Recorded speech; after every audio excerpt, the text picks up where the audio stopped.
All right, well, welcome back. It's high time we get some of these two projects finished up. So I'm going to get right back to work on the extra since we're waiting for next weekend to do the final coating on the Flying King. So we need to, one of the main pieces we need to work on is, I remember a few episodes ago I tried to save the old phenolic tube here for putting the wings, putting the wing or the wing spark, the wing tube, if I can talk, and it was too short. So we're gonna have to make another one. So, anyways, if you look real closely at this thing, you can see it's not very thick. It's pretty thin, and there's not a lot of surface. This is not for structure. This is just to keep things in place.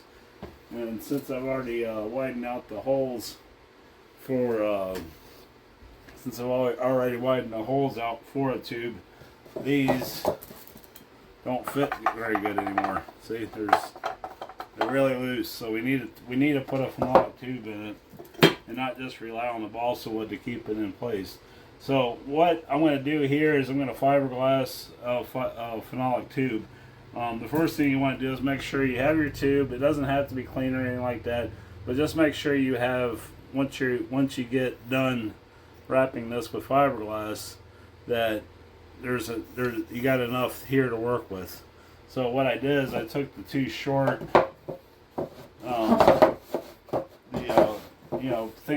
the wings that are going to glue to the fuselage. I lined them up, and I know I got about a half to 3/4 inch thick fuselage in that area. So I went way wide. You guys can't even see. But anyways, it's way longer here than I need. So an easy trick for everybody to do is, everybody's got clear packing tape around, don't you? So what I'm going to do is I'm going to wrap, this is going to be my mold release. So you can do this with foam or any kind of fiberglass project you might have, like if you need to make a custom cowl or just whatever. You can use this as your mold release, and it doesn't have to be perfect, but the tighter you make it, the better your piece is going to come out. And obviously you don't want it super thick either, because if you make it too thick, then it won't fit the tube correctly. But this is a lot easier. Usually what guys would do would we'll call them the professionals. What guys will do is they'll sit here, they'll clean this, they'll wax it, and spend a couple weeks putting a mold release on it. This is a little harder to get off. I'm trying to angle it so I can go down the tube here and not have any creases in here. So there we go. We'll keep her straight. See, I'm just angling it on the tube.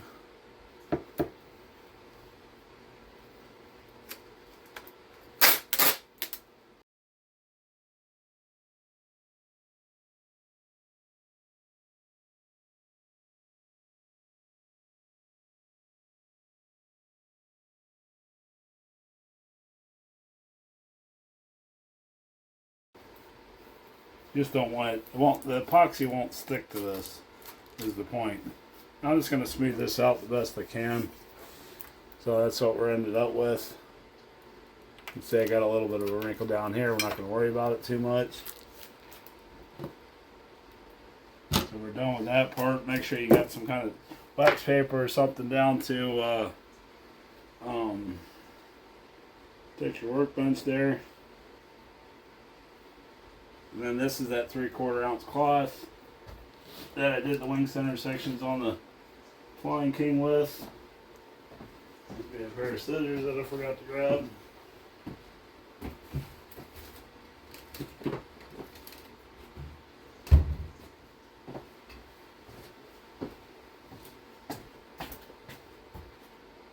And we'll just cut off a couple strips here.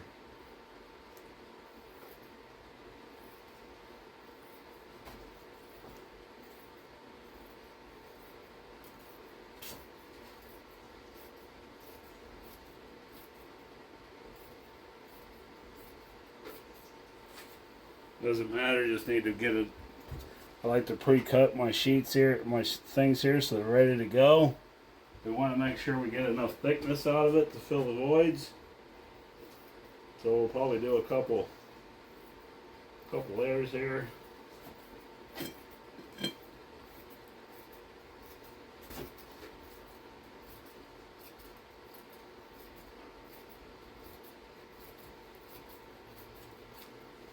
Like that. Should be enough.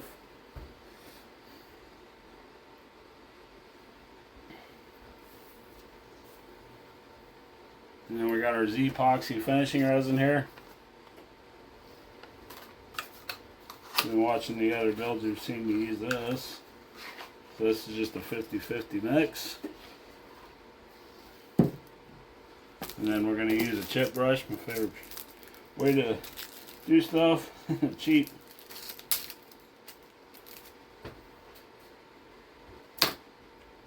And we're going to mix up a nice healthy dose here.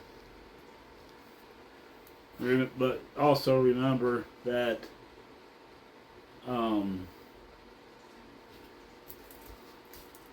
you know, your epoxy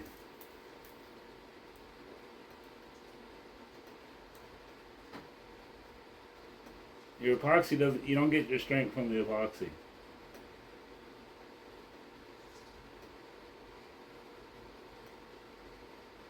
Where are we at there? So I like these cuts for the way they are, but they're hard to read.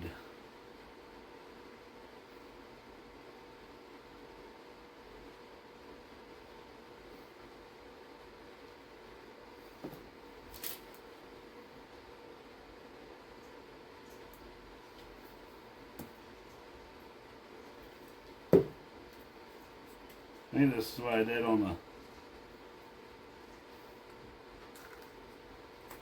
Flying King was I used 2 of these so I could get a 50-50 mix.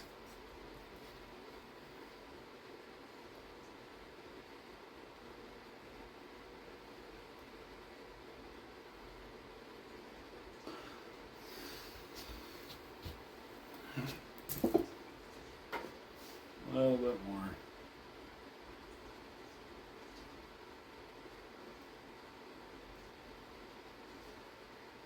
Yeah, like that. Alright.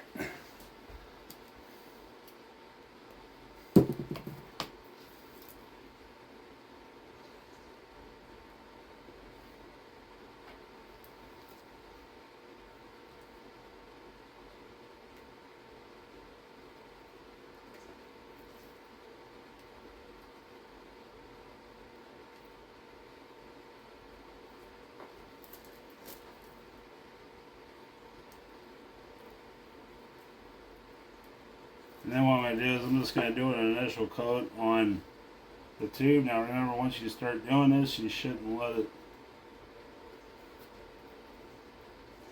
you can't let it set it down.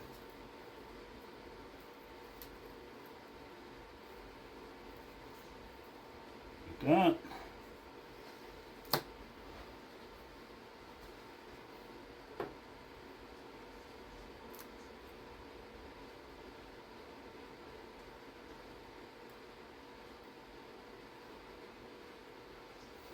Yeah.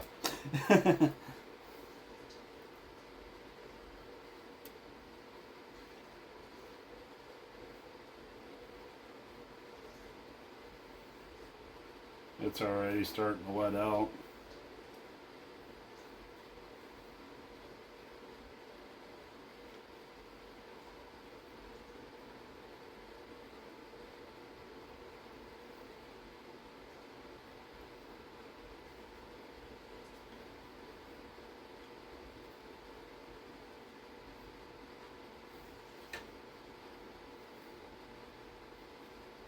Might need to cut it a couple more strips here.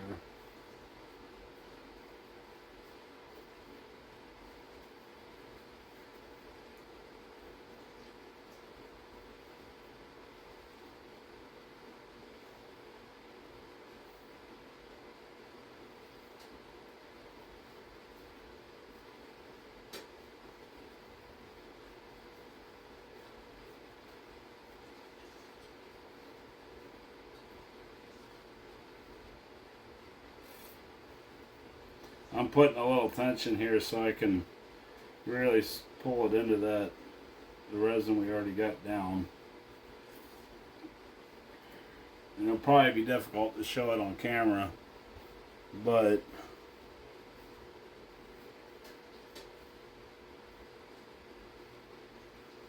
you'll be able to see where your dry spots are at. And you don't want any dry spots. Okay. And what I like to do when I'm epoxying, I don't brush, I dab.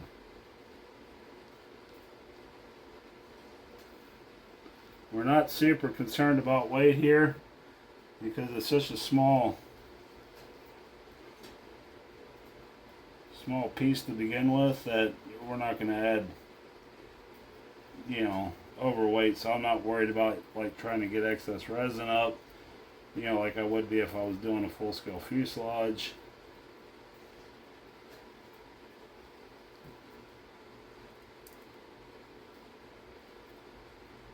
I'm just looking for my wet areas here, or for my dry areas here, and I'm getting, like right there's one.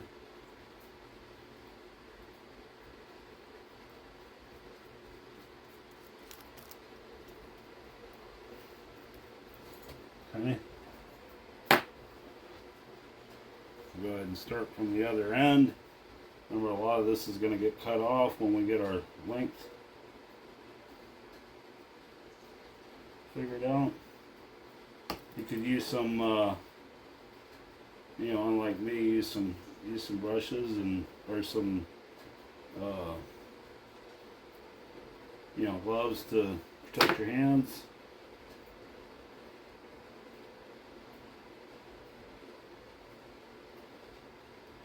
Want to make sure your fiberglass stays on the plastic and you don't run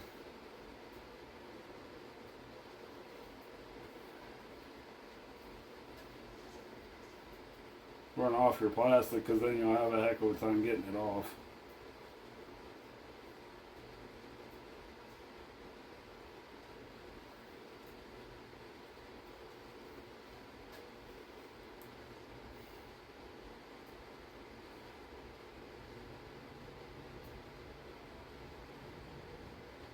Just trying to work out my wrinkles and air pockets as I get on. I'm not putting much tension on there, but I am squeezing some through.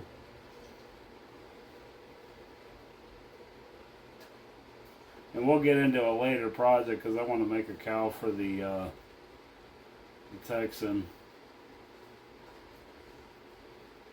We'll probably get into like a more detailed how to make a mold and properly release mechanism and stuff. You can see I'm kind of pulling too hard because I'm starting to stretch the fibers out here.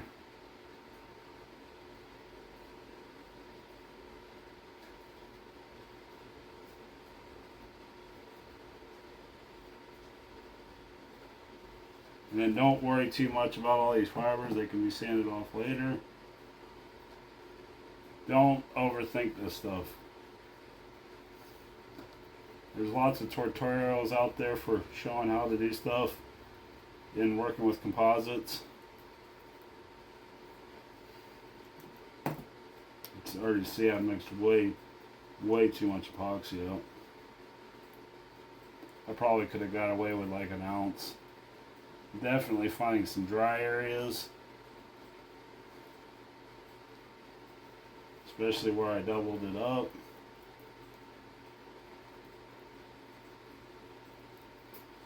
Like I said, dab. I know you can't see me, it's sorry about that, but dab. Don't brush, you'll move it around. Dab. See, there's a dry area. I don't know if you can see that or not. See if I can get a better angle here. Right there. See that dry area right there? See how everything else looks shiny? So we need to wet it out and see now. It doesn't take much. You can go over this a couple of times if need be. I think I'm going to stick another layer on this. I'd rather have too much than not enough. So, since I shouldn't put it down, I'm going to stick it in my vise.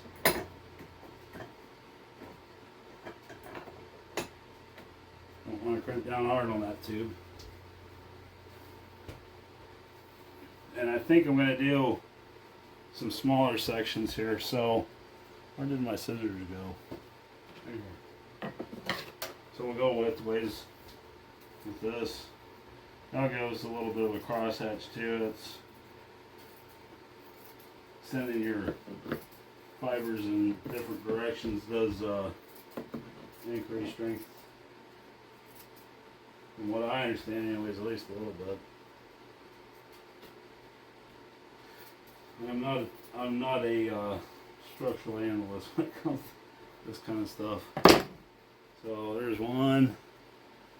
I gotta work a little fast because I'm not sure. I think this only got like a 15-minute period time.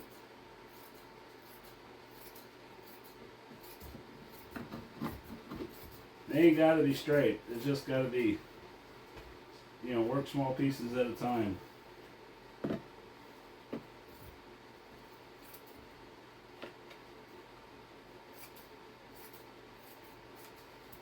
we go.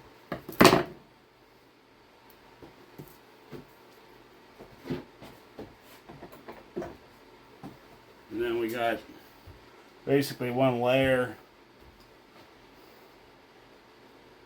on each end here, so we'll get another layer on each end. And then we'll just let it run to the center. I mean, I think this will be good enough. Looks like I missed a little bit right there. There we go.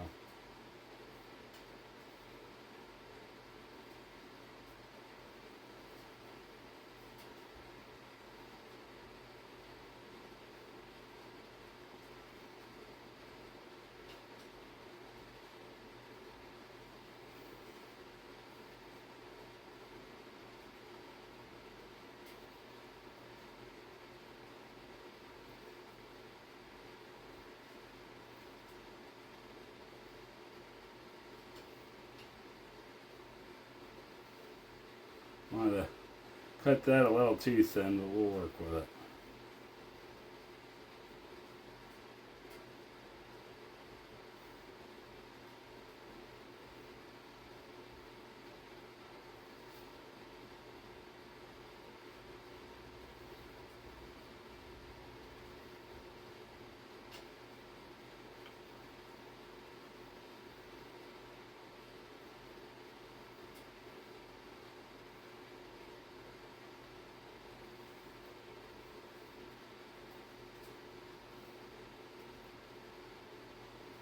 Okay. We're starting to set up a little bit here.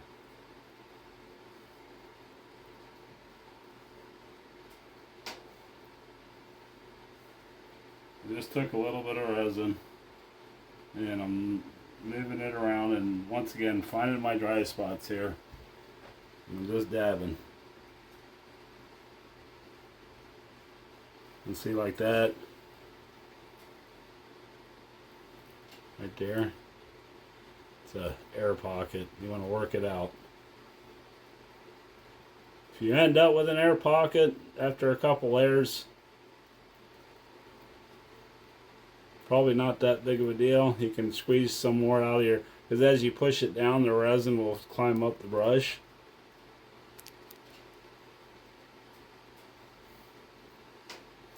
So if you start to run out, you can, usually there's an ounce or half an ounce in there. And then let's go ahead and wrap this other end here.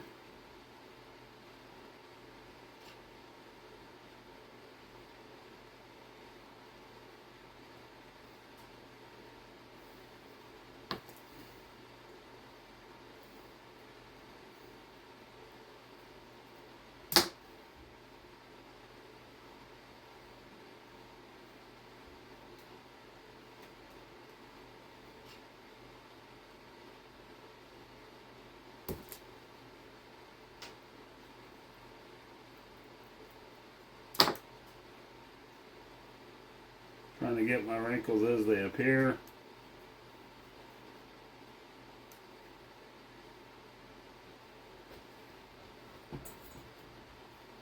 And see where I'm just pulling it away.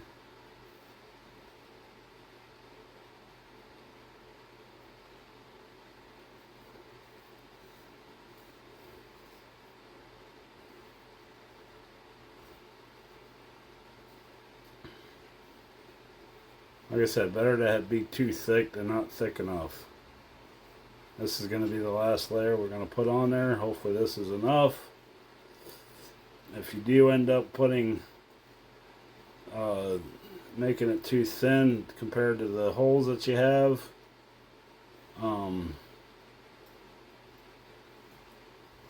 can always go back and add a little bit more. You just have to rough the surface up. And then, like I said, once again, I'm just looking for my dry areas here. I call this, you know, getting the weave filled. A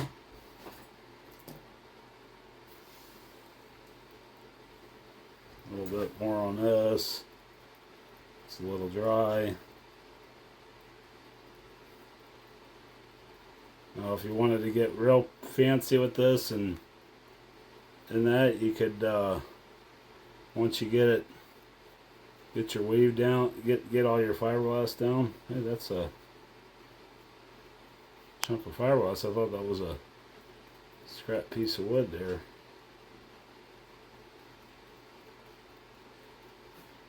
You can, I don't know what I was saying. Anyways, saturate your get rid of all your shiny spots.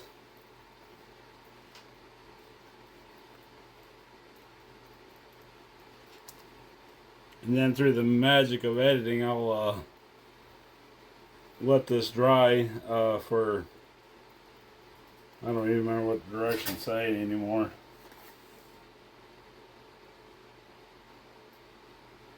Well, up to 2 hours before handling the trim weighing the excess cloth, well, 6 hours before sanding. So probably here this afternoon, this will be dry and I'll be able to show what it looks like pulling it off. But no, I remember, if you wanted to get real fancy, you could get some toilet paper, and it works really good for soaking up excess resin. You can also use, God, I can't ever remember the name of it, but they make stuff that you can wrap this. You could wrap it, bag it, and put a vacuum on it if you wanted to get super light. You could do this with carbon fiber weave. So, pretty happy with that.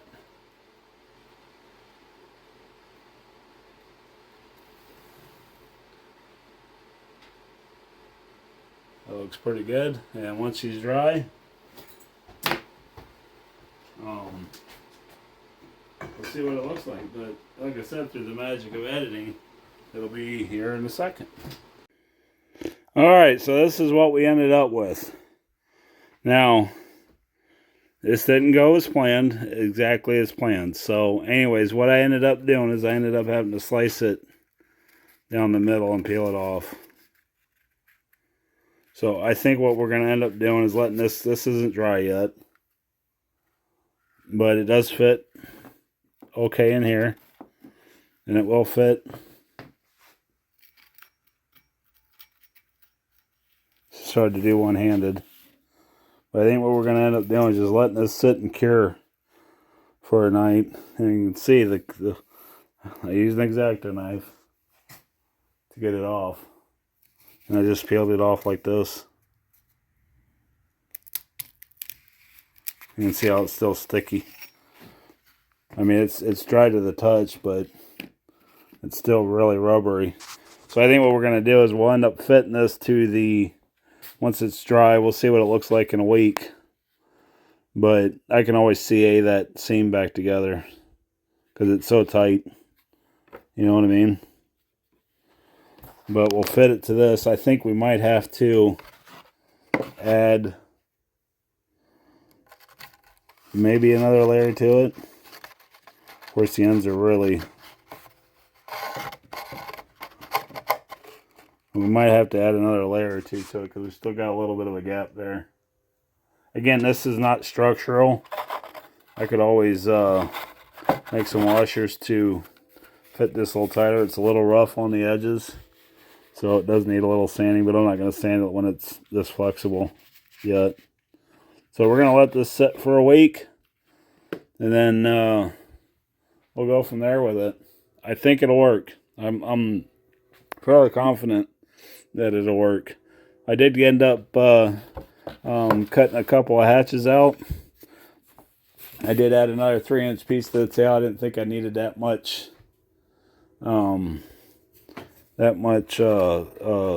hatch area.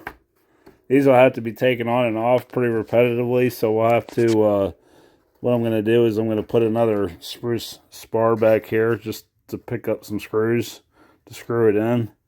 I might do one in the center here. I'm not sure yet. We'll have to see how that fits once we get 4 screws in it.